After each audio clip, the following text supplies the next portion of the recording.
बिस्मिल्लाहिर्रहमानिर्रहीम। अस्सलाम वालेकुम स्टूडेंट्स, उम्मीद करता हूँ सब ठीक है। लास्ट लेक्चर में हमने इलेक्ट्रोलाइटिक सेल पढ़ा था और इलेक्ट्रोलाइटिक सेल वर्क कैसे करता है मैंने आपको ये बताया था। तो एक दफ़ा उसको थोड़ा सा रिपीट करते हैं। मैंने आपको बताया था एक इलेक्ट्रोलाइटिक सेल में इलेक्ट्रिकल एनर्जी को कन्वर्ट करते हैं केमिकल एनर्जी में, और जिस प्रोसेस के थ्रू इसको करते हैं उसको बोलते हैं इलेक्ट्रोलाइसिस। इलेक्ट्रोलाइसिस से क्या मुराद है, किसी भी आयनिक कंपाउंड का उसके इंडिविजुअल कंपोनेंट्स में स्प्लिट हो जाना by mean of electricity is known as electrolysis. फिर इलेक्ट्रोलाइसिस का प्रोसेस जिस सेल में होता है उसको हमने पढ़ा था, वो है इलेक्ट्रोलाइटिक सेल। और इलेक्ट्रोलाइटिक सेल के मैंने आपको 3 कंपोनेंट्स बताए थे, 4 आप कह सकते हैं। नंबर 1 फर्स्ट कंपोनेंट उसका होगा एनोड, सेकंड कंपोनेंट उसका होगा कैथोड, थर्ड कंपोनेंट उसका होगा इलेक्ट्रोलाइट, और फोर्थ कंपोनेंट होगा सोर्स ऑफ इलेक्ट्रिसिटी यानी सोर्स ऑफ डीसी करंट या बैटरी। 3 कंपोनेंट का अगर आप करना चाहें तो उसमें आप क्या बताएंगे, 2 इलेक्ट्रोड्स होते हैं जो एक इलेक्ट्रोलाइटिक सॉल्यूशन में डिप्ड होते हैं और कनेक्ट होते हैं बैटरी के साथ।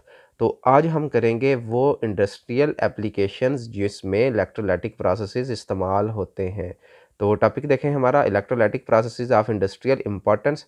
फर्स्ट हमारा है एक्सट्रैक्शन ऑफ, इसकी आपने हेडिंग देनी है, extraction of sodium metal by electrolysis of fused sodium chloride. ये इसकी हेडिंग होगी। यानी चेक करें, हम क्या करते हैं, कॉमन साल्ट यानी NaCl हम इसके मोल्टन फॉर्म में या फ्यूज्ड फॉर्म में इसकी इलेक्ट्रोलाइसिस करते हैं, ठीक हो गया, और नतीजे में हमें सोडियम मेटल मिलती है। और जिस सेल में यह काम किया जाता है उस सेल को बोलते हैं डाउन सेल, यानी down cell is an example of electrolytic cell. अब देखें ये डाउन सेल होता कैसे है दिखने में। ये एक लॉन्ग सर्कुलर स्टील वेसल होती है जिसके दरमियान में ग्रेफाइट या कार्बन का एनोड होता है, कार्बन या ग्रेफाइट। साथ में स्टील या आयरन के कैथोड्स होते हैं, ये दोनों स्टील या आयरन के कैथोड होते हैं। एनोड के ऊपर इन्वर्टेड फनल टाइप एरिया मौजूद होता है, इसको इन्वर्टेड फनल कहते हैं।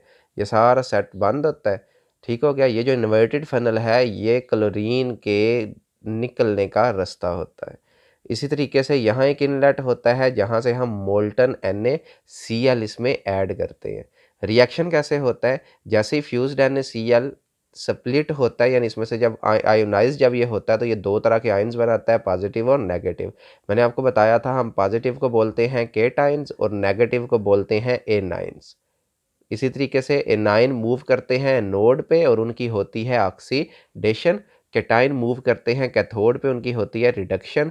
तो क्या होगा, हमारे पास अगर क्लोराइड आयन हो Cl नेगेटिव तो ये एनोड पे जाके क्या करेगा, हाफ मोल Cl2 गैस बना देगा और एक इलेक्ट्रॉन लूज करेगा। सिमिलरली हमारे पास सोडियम जाएगा कैथोड पे और जाके एक इलेक्ट्रॉन गेन करेगा और नतीजे में ये सोडियम मेटल बनाएगा, और हमारे पास एक आउटलेट होगा सोडियम मेटल को कलेक्ट करने के लिए। तो this is the first application of electrolytic process. और हमारी इंडस्ट्रीज़ में जितनी भी सोडियम मेटल होती है मोस्टली इसी प्रोसेस से तैयार होती है। तो चेक करें, extraction of sodium by electrolysis of fused sodium chloride is carried out in down cell. In this case, molten sodium chloride is electrolyzed between iron cathode and graphite anode. Cell is planted to get sodium metal. Commercially, chlorine is obtained as a byproduct. यानी chlorine gas हमें फालतू मिलती है। तो processes देखें, this is called electrolysis process जिसमें दोनों ions बनेंगे। देन क्या होगा, एट एनोड देखें 2Cl नेगेटिव जाके 2 इलेक्ट्रॉन लूज करेंगे और 2 Cl के एटम्स बनाएंगे। और आपको पता है Cl Cl2 की फॉर्म में रहती है, तो ये 2 एटम्स मिलके Cl2 गैस बनाएंगे जो उस डोम शेप में जो आगे मैंने डायग्राम ड्रॉ की थी उससे रिलीज हो जाएंगे। कैथोड में क्या होगा, 2 सोडियम के आयन्स 2 इलेक्ट्रॉन गेन करेंगे और सोडियम मेटल बना देंगे। इसके बाद अहम चीज़ क्या है, अगर आप इन दोनों रिएक्शंस को ऐड करें तो अगर आपने ओवरऑल रिएक्शन लिखना हो तो दिस इज़ ओवरऑल रिएक्शन। और इसको आप ऐसे भी लिख सकते हैं, इसके बजाय ज़्यादा अच्छा है आप इसको ऐसे लिखें 2NaCl। तो this is the first application और इसकी हेडिंग क्या थी, preparation of sodium metal by molten NaCl। Application number 2, या जो हमने जूम क्लास में भी डिस्कस की थी, इसमें हम क्या करते हैं, सोडियम हाइड्रो ऑक्साइड प्रिपेयर करते हैं फ्रॉम, पहले तो था मोल्टन सोल्यूशन, अब होगा aqueous solution of sodium chloride जिसको हम ब्राइन भी कहते हैं, ठीक हो गया। तो प्रिपरेशन इसकी हेडिंग होगी preparation of caustic soda. Caustic soda का फार्मूला सबको आना चाहिए, सोडियम हाइड्रोक्साइड को कास्टिक सोडा कहते हैं। तो इसको हम प्रिपेयर कर सकते हैं। इसी तरीके से फ़र्क क्या है ऊपर वाले रिएक्शन में और नीचे वाले रिएक्शन में। ऊपर वाले रिएक्शन में हमारे पास जस्ट NaCl था जो आयोनाइज होके बनाता है Na पॉजिटिव और Cl नेगेटिव। इसमें साथ एक्वा सोल्यूशन है, इट मीन वाटर भी है। तो वाटर इसमें क्या रोल अदा करेगा कि जो Cl इलेक्ट्रॉन लूज़ करेगा वो सोडियम के गेन करने के बजाय वाटर उन 2 इलेक्ट्रॉन को गेन करेगा। चलिए मैं आपको बताता हूँ दोबारा। हमारे पास थे 2NaCl, ये हमारे पास आयोनाइज होके बनाते हैं 2Na पॉजिटिव और 2Cl नेगेटिव। एनोड पे सेम रिएक्शन होगा जैसे हमने ऊपर वाली एग्जांपल में पढ़ा। एनोड पे क्या होगा, 2Cl नेगेटिव कन्वर्ट होंगे Cl2 में और 2 इलेक्ट्रॉन लूज करेंगे। अब क्योंकि ये एक्वा सोल्यूशन है तो इन 2 इलेक्ट्रॉन्स को गेन करेंगे 2 वाटर के मॉलिक्यूल, नतीजे में बनाएंगे हाइड्रोजन गैस और 2 हाइड्रोक्साइड आयंस। और ऊपर देखें ये 2Na पॉजिटिव और 2OH नेगेटिव, ये हमारा मतलूबा प्रोडक्ट मिलके बना देंगे 2Na पॉजिटिव और 2OH negative, this give 2NaOH। तो this is the preparation of sodium hydroxide by, इसको हम नेल्सन सेल भी कह सकते हैं। तो चेक करें, caustic soda is obtained on industrial scale by electrolysis of concentrated aqua solution of sodium chloride. और इसकी डेफिनेशन नोट करनी है, दिस इज कॉल्ड ब्राइन। ये ब्राइन की डेफिनेशन है। क्या डेफिनेशन होगी ब्राइन की, concentrated aqua solution of sodium chloride is called brine. इसमें देखें जी, टाइटेनियम का लेंगे एनोड, मरकरी या स्टील का लेंगे कैथोड, और इलेक्ट्रोलाइसिस होगी नेल्सन सेल में या कास्ट्रल कैलनर सेल या मरकरी सेल, यानी तीनों किस्म के सेल में ये काम हो सकता है और तीनों के अंदर जो रिएक्शंस हैं वो सेम टू सेम होंगे। प्रोसेस देखें, इधर आपने एरो लगाना है। फर्स्ट प्रोसेस में ये Na बनेंगे, यानी आप इसमें 2-2 लिखें ज़्यादा अच्छा है। ये नोड पे 2Cl नेगेटिव बनाएंगे, ये कैथोड पे मैंने आपको बताया रिएक्शन होगा, और लास्ट पे क्या होगा, ये सारे आयोनाइज होके ये प्रोडक्ट्स बनाएंगे। आप इसको जोड़ के लिख सकते हैं 2NaOH। तो this is the another application of electrochemical cell या इलेक्ट्रोलाइटिक सेल। एप्लीकेशन नंबर 3 देखें, magnesium and calcium metal are extracted by electrolysis of their fused chlorides. Magnesium and calcium are collected at cathode और Cl at anode. यानी आप इसमें खुद से ये reaction अब आपने ऊपर वाले तरीके से करना है जो मेथड नंबर 1 था। दिस इज मैग्नीशियम क्लोराइड जो आपने मोल्टन फॉर्म में लेनी है। ठीक हो गया। तो मैग्नीशियम का मैं कर देता हूँ, कैल्शियम क्लोराइड का आपने खुद करना है और ये रिएक्शन अपने पास आपने लिख के सेव करने हैं। तो दोनों में एक जैसा ही प्रोसेस होगा। फर्स्ट ऑफ ऑल क्या होगा, मैग्नीशियम क्लोराइड में से जब इलेक्ट्रिसिटी पास होगी तो ये एक आयन बनाएगा मैग्नीशियम का और 2 आयन बनाएंगे क्लोराइड के। This is cation, this is A9. A9 move करेंगे एनोड पे, क्लोरीन जिस तरह हमने पढ़ा, तो Cl2 बनाएंगे और 2 इलेक्ट्रॉन लूज करेंगे। और ये 2 सोडियम मेटल आएंगी, बल्कि एक सोडियम मेटल आएगी Mg पॉजिटिव 2, ये 2 इलेक्ट्रॉन को करेगी गेन और इस तरीके से मैग्नीशियम मेटल कलेक्ट हो जाएगी। तो ये आपने रिएक्शन करना है इसी तरीके से कैल्शियम क्लोराइड का। This is application number 3। Application number 4, aluminium is extracted by electrolysis of fuse bauxite. इसकी इलेक्ट्रोलाइसिस कहते हैं in the presence of cryolite, ये दोनों सब्सटेंस के प्रोसेस में। और जिस सेल में ये प्रोसेस किया जाता है उसको बोलते हैं हम हॉल बैरोलाइट प्रोसेस। पॉइंट नंबर 5 देखें, anodized aluminium is prepared by making it at anode and electrolytic cell containing sulfuric acid or chromic acid with coating a thin layer of oxide on it, और aluminium oxide layer resists to attack of corrosive agent, और freshly anodized aluminium is hydrated and can be absorbed dyes। तो ये भी aluminium की एक application है। इसके बाद ये बड़ी इंपॉर्टेंट एप्लीकेशन है electrolysis of purification of copper. देखें कॉपर की हम प्योरीफिकेशन कैसे करते हैं। इसमें हम जो एनोड लेते हैं ना, ये इम्प्योर कॉपर का लेते हैं, यानी जो गंदा कॉपर होता है। ठीक हो गया, ये हमारे पास एनोड होगा। इसमें हम जो कैथोड लेते हैं ना, कैथोड, ये हमारे पास प्योर कॉपर की मेटल होती है।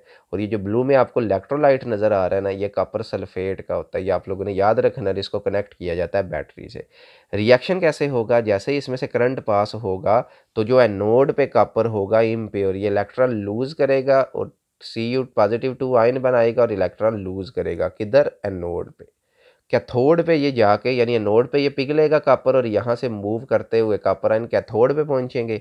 ये कॉपर आयन वहाँ जाके इलेक्ट्रॉन गेन करेंगे और कॉपर मेटल डिपॉजिट हो जाएगी। तो इस तरीके से प्योरीफिकेशन में भी ये प्रोसेस इस्तेमाल होता है। चेक करें इलेक्ट्रोलाइटिक जी, Electrolytic cell can also use for the purification of copper. Impure copper is made of anode, or thin sheet of pure copper is made of cathode, or copper solution used as electrolyte. Or atom of copper from impure copper anode are converted to Cu2 ion and migrate to cathode which pure copper, और in this way copper is purified. तो ये भी मैंने आपको सारा process बता दिया। Last में देखें, copper, silver, nickel, chromium plated is done by various type of electrolytic cell और one is made is deposit। ये मेरा हाल आपने मेटल लेवल में इलेक्ट्रोलाइसिस का प्रोसेस पढ़ा था, जिसमें हम एक मेटल को दूसरी मेटल के ऊपर डिपॉजिट करवाते हैं। उसमें क्या प्रोसीजर होता है, जिस मेटल की आपने कोटिंग करनी होती है वो एनोड होता है, यानी इसी तरह का वो सेल होता है। जिस चीज़ की कोटिंग करनी है उसका एनोड बनाते हैं, जिस चीज़ पर आपने तय लगानी है कोटिंग करनी है उसका कैथोड बनाते हैं, और एनोड के साल्ट को बतौर इलेक्ट्रोलाइट यूज़ करते हैं। एनोड के साल्ट को हम यूज़ करते हैं बतौर इलेक्ट्रोलाइट। प्रोसेस क्या होगा, बिल्कुल इसी तरीके से जिस तरह मैंने कॉपर का बताया कि एनोड पे ऑक्सीडेशन होगी, आयन सॉल्यूशन में आएंगे, माइग्रेट करके कैथोड पे जाएंगे और वहाँ डिपॉजिट हो जाएंगे। तो इस तरीके से ये कोटिंग की जाती है।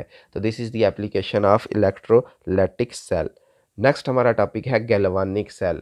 तो फर्स्ट ऑफ ऑल आप लोगों ने दोनों में डिफरेंस याद रखना। अगर आपको इलेक्ट्रोलाइटिक की वर्किंग का पता चल गया तो गैल्वानिक भी उसी तरीके से वर्क करता है, लेकिन इलेक्ट्रोलाइटिक सेल और गैल्वानिक सेल में मेजर डिफरेंसेस क्या हैं। आपने इलेक्ट्रोलाइटिक सेल में मैंने एक सेल बनाया था जिसमें एनोड थे और कैथोड थे। याद रखें गैल्वानिक सेल जो होता है इसमें दो हाफ सेल्स होते हैं।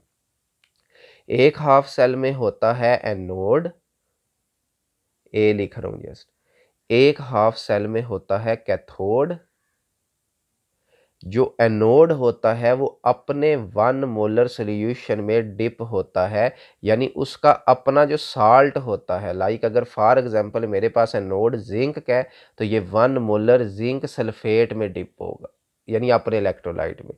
और अगर फ़र्ज़ करें मेरे पास कैथोड कॉपर का है तो ये 1 मोलर कॉपर सल्फेट में डिप होगा। ठीक हो गया। उसमें एक कंप्लीट सेल था, इसमें आप बताएंगे कि इसमें दो हाफ सेल्स हैं। आधा हाफ सेल रिएक्शन एक सेल में होता है और आधा हाफ सेल रिएक्शन दूसरे में होता है। इसके बाद याद रखना है नोड और कैथोड को कनेक्ट किया जाता है एक ब्रिज से। इस ब्रिज को बोलते हैं साल्ट ब्रिज। ठीक, साल्ट ब्रिज का क्या फंक्शन होता है, ये दोनों तरफ के सॉल्यूशन को न्यूट्रलाइज रखता है बाय माइग्रेशन ऑफ आयंस। ये ना कोलाइडल सॉल्यूशन होता है। Colloidal mean thick paste, jelly type paste होता है। अमूमन पोटेशियम क्लोराइड का यूज़ होता है। ठीक हो गया। यहाँ से भी रुई से इसको बंद करते हैं, यहाँ से भी रुई से इसको बंद करते हैं, और इसके अंदर पोटेशियम क्लोराइड का सॉल्यूशन होता है। इस पोटेशियम क्लोराइड का मकसद ये होता है कि दोनों तरफ जब एनोड और कैथोड पे रिएक्शंस होते हैं ना, तो दोनों तरफ के सॉल्यूशंस को न्यूट्रलाइज करता है। यानी अगर एक तरफ पॉजिटिव आयन बढ़ रहे हैं रिएक्शन की वजह से तो ये वहाँ नेगेटिव आयन माइग्रेट करवाता है, और अगर किसी तरफ नेगेटिव आयन बढ़ रहे हैं तो इसमें पॉजिटिव आयन माइग्रेट करवाता है। तो इलेक्ट्रोलाइटिक सेल में साल्ट ब्रिज नहीं होता, ये गैल्वानिक या वोल्टिक सेल में साल्ट ब्रिज होता है। वो एक कंप्लीट सेल पे मुश्तमिल होता है, ये दो हाफ सेल पे मुश्तमिल होता है। इसके बाद वहाँ हमने पढ़ा था नॉन स्पॉन्टेनियस रिएक्शन होता है उस वक्त जब इलेक्ट्रिसिटी अप्लाई करें। यहाँ इलेक्ट्रिसिटी की ज़रूरत नहीं होती, बल्कि जैसे ही हम एनोड और कैथोड को साल्ट ब्रिज के साथ कनेक्ट करते हैं तो ऑटोमेटिकली इनमें केमिकल रिएक्शन होता है, जिसके नतीजे में वो इलेक्ट्रिसिटी प्रोड्यूस करता है, और इसीलिए इन दोनों को किसी एक्सटर्नल सर्किट से जोड़ दिया जाता है। ठीक हो गया। अब इसको मैं जस्ट सिंपल फॉर्म में ड्रा करूंगा। एक हमारे पास एनोड होगा, दूसरे सेल में हमारे पास कैथोड होगा, ये हमारे पास साल्ट ब्रिज होगा, और एनोड और कैथोड को किसी एक्सटर्नल सर्किट से जोड़ा जाएगा। तो जैसे यहाँ सेल रिएक्शंस करेंगे तो प्रोसेस होगा। फिर उसमें केमिकल इलेक्ट्रिकल एनर्जी को, इलेक्ट्रोलाइटिक में इलेक्ट्रिकल एनर्जी को कन्वर्ट करते हैं केमिकल एनर्जी में, और इसमें केमिकल एनर्जी को कन्वर्ट करते हैं इलेक्ट्रिकल एनर्जी में। इसके बाद बड़ा अहम क्वेश्चन है, ये अक्सर पेपर में भी आता है कि इलेक्ट्रोलाइटिक सेल में नोड पे पॉजिटिव चार्ज और कैथोड पे नेगेटिव क्यों होता है। तो आंसर मैंने दिया था, उसमें नोड को बैटरी के पॉजिटिव टर्मिनल से कनेक्ट करते हैं और कैथोड को बैटरी के नेगेटिव में, इस वजह से उन पे चार्जेस है। और यहाँ याद रखना है एनोड पे होती ऑक्सीडेशन है, लेकिन एनोड पे चार्ज नेगेटिव होता है, और कैथोड पे होती रिडक्शन ही इलेक्ट्रोलाइटिक सेल की तरह, लेकिन कैथोड पे चार्ज पॉजिटिव होता है। क्यों होता है, मे बी ये हमारा इसी टॉपिक में हो या ये हम इंशाल्लाह नेक्स्ट लेक्चर में करेंगे। ठीक हो गया। तो अब ये सारी चीज़ें अब आपने सेल की याद रखनी है। तो सुने, a voltaic or galvanic cell consists of two half cells that are electrical connected. Each half cell is a portion of total cell in which half reaction take place. ठीक हो गया। आगे फिगर वो आगे मैं शो करवाता हूँ कि ये एक गैल्वानिक सेल को शो या क्या है, जिस तरीके से मैंने भी आपको बताया। देखें एनोड है जिंक का, जिंक सल्फेट 1 मोलर में डिप है, कैथोड है कॉपर का, कॉपर के 1 मोलर सोल्यूशन में डिप है। पोटाशियम क्लोराइड का मैंने साल्ट ब्रिज बताया है, और इसमें ग्लास वूल या प्लग मैंने आपको बताया कॉटन से इसको बंद करते हैं, और इसके फंक्शन भी बताए हैं कि दोनों तरफ के सोल्यूशन को न्यूट्रल रखता है, ठीक हो गया, और कनेक्ट करते हैं। हाँ, एक सवाल आ सकता है, what happen if we do not use salt bridge, तो आंसर होगा नोड और कैथोड एक दूसरे से कनेक्ट हो जाएंगे, सेल डिस्ट्रॉय हो जाएगा, ब्लास्ट हो जाएगा। तो दिस इज गैल्वेनिक सेल। तो चेक करें जी next. The left half cell, याद रखना, consist of strip of copper metal और dipped in 1 molar copper sulphate zinc sulphate solution, और फॉलोइंग रिएक्शन होगा, यानी इसमें जिंक इलेक्ट्रॉन लूज करेंगे और पॉजिटिव आयन बनाएंगे। और जो राइट हाफ सेल होगा वो कॉपर मेटल का होगा और 1 मोलर कॉपर सल्फेट में डिप होगा, और उसमें ये रिएक्शन होगा। और these half cell are connected electrically by salt bridge if solution were to mix direct chemical reaction would take place destroying the half cell, यानी अगर साल्ट ब्रिज यूज़ नहीं करेंगे तो साल्ट ब्रिज क्या करता है, इसमें होता क्या है, डिफाइन कर सकते हैं। Salt bridge contain an aqua solution of potassium chloride in a gel, zinc tend to lose electron more readily than copper. ये हमारा बड़ा इंपॉर्टेंट टॉपिक है, क्योंकि कॉपर भी इलेक्ट्रॉन लूज कर सकता है, जिंक भी, तो दोनों के एनोड हो सकते हैं, लेकिन ऐसा होता नहीं है। जो आसानी से इलेक्ट्रॉन लूज करता है उसका एनोड होगा, और जो थोड़ा डिफिकल्टी जिसको इलेक्ट्रॉन लूज करने में होती है उसमें कैथोड होगा, तो जिंक का एनोड होगा और कॉपर का कैथोड होगा। कैसे होगा जी, चेक करें। Zinc electrode take on negative charge relative to copper electrode, और if external circuit is closed by connecting two electrode, यानी अगर आप इनको एक्सटर्नल सर्किट से और साल्ट ब्रिज से जोड़ देते हैं तो electron flow from zinc to through external circuit to copper, यानी जिंक वाली साइड पे इलेक्ट्रॉन होंगे लूज ऐसे। ये जो Zn है ये इलेक्ट्रॉन लूज करेगा, ये Zn पॉजिटिव 2 बनाएगा और 2 इलेक्ट्रॉन लूज करेगा। ये 2 इलेक्ट्रॉन एक्सटर्नल सर्किट लेके जाएगा कॉपर में। यहाँ हमारे पास ये कॉपर और यहाँ कॉपर के आयंस है, क्योंकि कॉपर सल्फेट सोल्यूशन है। ये 2 इलेक्ट्रॉन गेन करेंगे और कॉपर मेटल इस तरीके से डिपॉजिट होगी। जैसे ये रिएक्शन मुकम्मल होगा तो ये जो इसने वोल्ट मीटर लगाया हुआ है यहाँ डिफ्लेक्शन शो होगी, यानी ये शो करेगा कि करंट प्रोड्यूस हुआ है।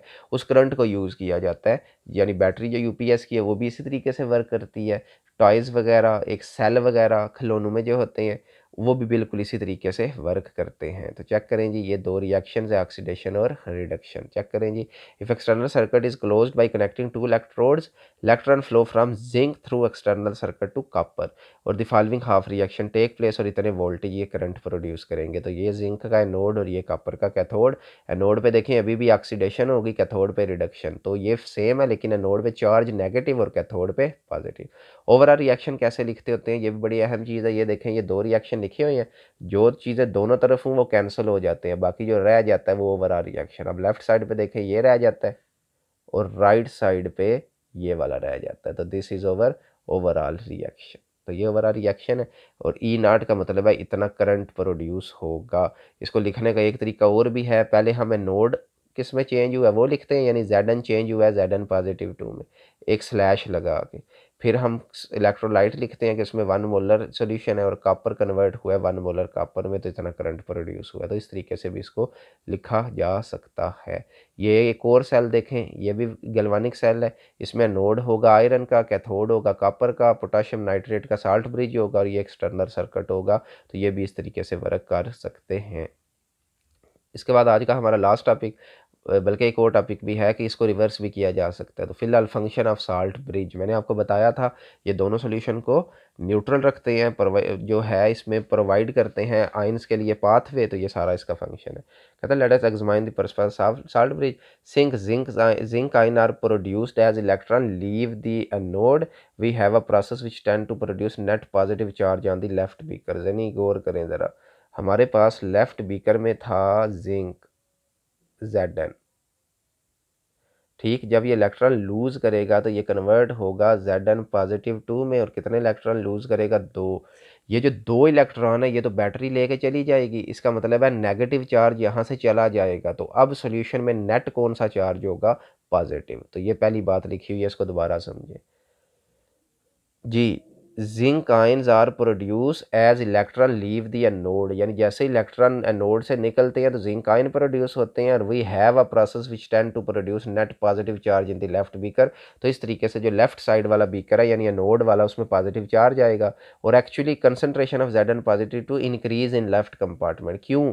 क्योंकि इलेक्ट्रॉन जब जाते हैं ठीक है, वैसे तो दोनों तरफ चार्ज बैलेंस है, Zn पे अगर +2 चार्ज है तो इलेक्ट्रॉन के ऊपर -2, 2 इलेक्ट्रॉन पे -2 चार्ज है तो वो बैलेंस है।